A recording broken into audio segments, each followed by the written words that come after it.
Hi there. Welcome to Space Videos. Let's jump right in with the news that the James Webb Telescope has been hit by a micrometeorite causing it some damage. The telescope is the successor to the aging, but still operational, Hubble Space Telescope, which has now been in space for over 30 years. James Webb, which cost $10 billion and took some 30 years to develop, launched only a few months ago. On December 25, 2021, an Ariane 5 rocket carried it into space. Decollage liftoff from a tropical rainforest to the edge of time itself.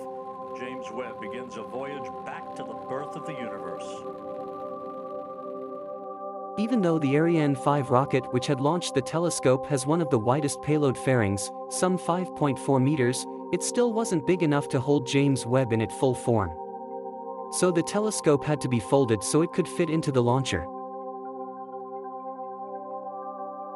Once it reached space, James Webb began a series of complex and lengthy procedures during its unfolding process.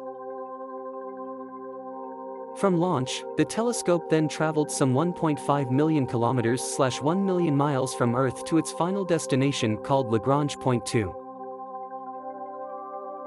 This is a special point in space where the combined gravitational forces of the Earth and the Sun will keep the telescope in a fixed orbit relative to these two bodies. Traveling through space is not without its dangers, not least from space debris and micrometeoroids. These micrometeoroids are tiny particles of asteroids, smaller than a grain of sand, that are traveling through space. Even though they are extremely small, they are traveling at very high velocities. They have an average speed of 10 kilometers per second, that's 22,500 miles per hour, and at this speed they can cause damage when they collide with something. And this is what happened with the James Webb Telescope. In May, one of these tiny fragments collided with, and damaged, one of its 18 special hexagonal mirror segments. The mirror that was hit is called C3 and is on the lower left of the telescope. In a statement, NASA has said that this is not the first meteoroid to hit the telescope, there have been 4 others. But these were smaller and the most recent strike was bigger than they had anticipated. However, NASA insists that the James Webb Telescope was still performing at a level that exceeds all mission requirements despite a marginally detectable effect in the data. They go on to say, Webb's mirror was engineered to withstand bombardment from the micrometeoroid environment at its orbit around Sun-Earth Lagrange point.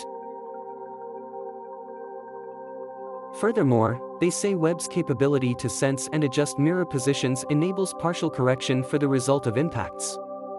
By adjusting the position of the affected segment, engineers can cancel out part of the distortion. This minimizes the effect of any impact, although not all of the degradation can be cancelled out this way.